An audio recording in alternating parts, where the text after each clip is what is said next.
एक तो मीडिया बिल्कुल झूठ उसका कर दिया गया था, उसको वैश्यवृत्ति की ओर धकेला जा रहा था। वो कहते हैं कर्नाटक में आपकी सरकार कैसे आ गई, हिमाचल में आपकी सरकार क्या। प्रशासन थोड़ा सा अलर्ट रहा, प्रशासन नहीं बहा शासन के दबाव में। लोकसभा 2024 चुनावों को लेकर जिस तरीके से सभी पार्टियों ने अपनी अपनी कमर कस ली है, उसको लेकर कांग्रेस भी एक्टिव मोड में दिखाई दे रही है। जानते हैं उत्तराखंड कांग्रेस कमेटी की तरफ से इंदुमान जी से किस तरह की कांग्रेस की तैयारी चल रही है। यहाँ 5 सीट हैं उत्तराखंड में लोकसभा की, उसको लेकर किस तरीके से तैयारी है। मैम, जिस तरीके से उत्तराखंड में अभी कुमारी शैलजा भी आई थी, आपकी प्रभारी आई थी, आपको देखा गया काफ़ी, आपने उनसे चर्चा भी करी है, किस तरीके की तैयारी लेके चल रहे हैं आप। देखिए, हमारी जो प्रभारी बनी है कुमारी शैलजा जी हरियाणा से, वो 15 जनवरी से लेकर और 28 जनवरी और फिर अब 10 और 11 फरवरी, मतलब कि 25 दिनों के अंदर अंदर वो 3 यहाँ के भ्रमण कर चुकी है उत्तराखंड के। तो इसको देखकर ही अंदाज़ा लगाया जा सकता है। साथ ही मैं ये भी कहूँगी कि 28 जनवरी को हमारे अखिल भारतीय कांग्रेस कमेटी के अध्यक्ष, राष्ट्रीय अध्यक्ष श्री मल्लिकार्जुन खड़गे जी जो आए थे और वहाँ पे जनसैलाब जो जुड़ा था और उन्होंने जो अपनी बातों को उनको सामने रखा था, उसको देखकर मैं कह सकती हूँ। और वैसे भी हमारा जो संगठन है, प्रत्येक विधानसभा में हमारे जो अध्यक्ष हैं करण महाराज जी, उन्होंने हर विधानसभा में एक एक प्रभारी बनाया हुआ है। मैं स्वयं भी रामनगर की प्रभारी हूँ, जो कि पौड़ी लोकसभा में आता है, और हर लोकसभा में एक एक समन्वयक, हमारे जो बड़े नेता हैं वो समन्वयक बने हुए। लगातार हमारी मीटिंग होती है, 5-6 मीटिंग मैं भी रामनगर में कर चुकी हूँ। और इस समय संगठन का जो काम चल रहा है वो बूथ स्तर तक मजबूत करने का पूरा प्रयास किया जा रहा है, जिसमें काफ़ी लगभग 70-80% तक काम हो चुका है। पूरी तैयारी है और कमर कस के कांग्रेस बैठी हुई है कि 2024 में बीजेपी को, भारतीय जनता पार्टी को बिल्कुल हटाकर रहेंगे, क्योंकि आज आवश्यकता हो गई है इस बात की कि चारों ओर एक तो मीडिया बिल्कुल झूठ परोस रही है और जनता झूठ पर विश्वास कर रही है, क्योंकि जो गोदी मीडिया है वो देश का बहुत नुकसान कर रहा है। असलियत जनता के सामने नहीं जाती है, महंगाई का मुद्दा जनता के सामने नहीं जाता है, अग्निवीरों का दुख ड़ा जनता के सामने नहीं जाता है। आज तक एक हमारे उत्तराखंड में एक अंकिता भंडारी नाम की लड़की का बलात्कार, उसको बलात्कार नहीं, उसको मर्डर उसका कर दिया गया था, उसको वैश्यवृत्ति की ओर धकेला जा रहा था, मना करने पर उसको मार दिया जाता है। उसकी CBI जांच की मांग चल रही है, जो कि मानी नहीं जाती है। तो यहाँ महिलाओं का सम्मान बिल्कुल नहीं है और किसानों की हालत तो आज पूरा देश देख ही रहा है। ये अलग बात है कि उन गलत न्यूज़ को सुनकर, गोदी मीडिया को देखकर जनता वैसे ही कुछ सोचती है, जो कुछ लोग उसको देखते हैं। दूसरी बात, जो झूठ का बोलबाला हमने देखा 5 प्रदेशों में जब चुनाव हुए। मैम, जानना चाहेंगे जिस तरीके से EVM को लेकर भी आपने लगातार सवाल खड़े करे, क्या देखते हैं, किस तरीके से EVM को देखते हैं आप।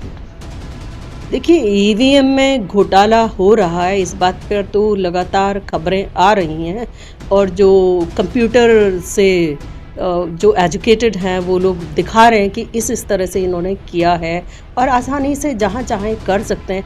फिर जब ये वाली बात उठती है तो बड़े आराम से वो कहते हैं कि तेलंगाना में फिर कैसे जीत गए। अरे वो कहते हैं कर्नाटक में आपकी सरकार कैसे आ गई, हिमाचल में आपकी सरकार क्या, उसे किस नजरिए से देखते। देखिए, बहुत जगह ऐसा होता है कि हमारे जो संगठन है वो भी इतना ज़्यादा अलर्ट होता है, वहाँ पे जो इसमें बहुत सारा जो रोल है, मैं कहूँगी प्रशासन का भी होता है। जहाँ प्रशासन थोड़ा सा अलर्ट रहा, प्रशासन नहीं बहा शासन के दबाव में, तो वहाँ थोड़ा फर्क रहा है। कर्नाटका के लोग बहुत ही जागरूक हैं।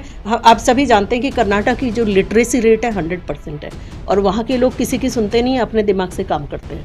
कहीं ना कहीं मतलब जहाँ प्रशासन का ज़मीर जिंदा है वहाँ पर आपको कहीं ना कहीं फ़ायदा मिलता है। मैं ऐसा महसूस करती हूँ कि जहाँ प्रशासन स्ट्रॉन्ग है, मजबूत है, दबाव में नहीं है, प्रशासन बहुत इसको सही कर सकता है।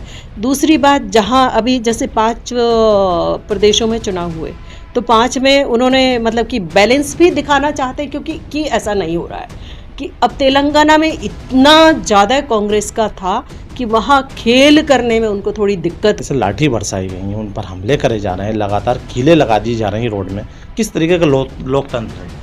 देखिए, ये लोकतंत्र नहीं, बिल्कुल तानाशाही दिखाई देती है। जिस तरह का बर्ताव किसानों के साथ किया जा रहा है, कीले ठोकना, सीमेंट की चादरों से रोकना, देखिए, मैं ये कहना चाहूँगी, अगर कोई प्रदर्शन करना चाहता है तो उसको आप थोड़ा बहुत किसी उचित तरीके से रोक सकते हैं, लेकिन कील ठोककर और सीमेंट की चादरें लगाकर तो ये टोटल तानाशाही है।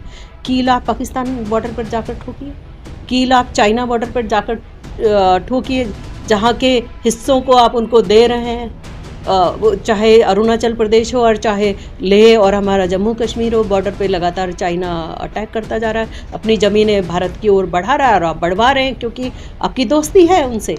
और किसान तो अन्नदाता है, अन्नदाता देश का, जिसकी वजह से पूरा देश खाना खाता है, उसकी, और उन्हीं अन्न को आप फ्री में बांट रहे हैं। आप कहते हैं हमने गरीबी कम कर दी, हमने बीपीएल से नीचे आ गए लोग, लेकिन साथ ही में कहते मैं 80 करोड़ लोगों को अनाज दे रहा हूँ। मैं दे रहा हूँ मतलब क्या? अन्नदाता उसको उगाता है। मैं प्रधानमंत्री पूरे देश का होता है, उसको मैं नहीं है, वो तो हम हैं, पूरी पार्टी है, वो पार्टी के सिंगल नेता हैं, ये ठीक है, लेकिन मैं कोई नहीं होता देने वाला। ये तो अन्न जो है, अन्न उगाता है अन्नदाता, वो वहाँ जाता है, उसको इकट्ठा। ये सारा रूल तो कांग्रेस के समय में बना है। जो एक इंफ्रास्ट्रक्चर है वो तो जवाहरलाल नेहरू जी, लाल बहादुर शास्त्री जी, हरित क्रांति, श्वेत क्रांति, येलो क्रांति, दालों की क्रांति, ये सब तो कांग्रेस पार्टी लाई है। बात करें राहुल गांधी जी की, लगातार यहाँ यात्रा चल रही है, मगर उसको लेकर कहीं भी बीजेपी का कहना है कोई असर नहीं दिखाई दे रहा, तो क्या हवाई साबित होती है हो जाती है? देखिए, सभी जानते हैं कि बीजेपी तो टोटल झूठों की पार्टी है। उन्हें तो झूठ परोसना है, झूठ बोलना है, और टीवी पे भी बहुत सारे प्रवक्ता आते हैं, वो पूछेंगे कुछ न्यूज़ वाले रिपोर्टर्स और वो जवाब बिल्कुल कुछ और दे देंगे। जैसे कि कल किसानों के ऊपर भी पूछा गया तो वो फालतू, बिल्कुल ही बेतुकी और बिना सिर पैर की बात न्यूज़ पर आकर करते हैं। और ये झूठ ज़्यादा दिन इनका चलने वाला नहीं है, क्योंकि लगातार ही देख रही है जनता। कांग्रेस की कद्दावर नेता इंदुमान जी, जिन्होंने बेबाकी से अपने सब जवाब रखे, किसानों के साथ शोषण अत्याचार किया जा रहा है, इस लोकतंत्र की किस तरीके से हत्या की जा रही है, बेबाकी से रखा। इंदुमान जी का आपको बता देंगे, बेबाकी के लिए इन्हें जाना जाता है। उत्तराखंड कांग्रेस कमेटी में अपना अलग कद रखती हैं। देखते रहिए उत्तराखंड की सच्चाई। मैं आपके साथ आरिफ खान। खबर को शेयर करें, लाइक करें, कमेंट करें, सब्सक्राइब करना ना भूलें। धन्यवाद।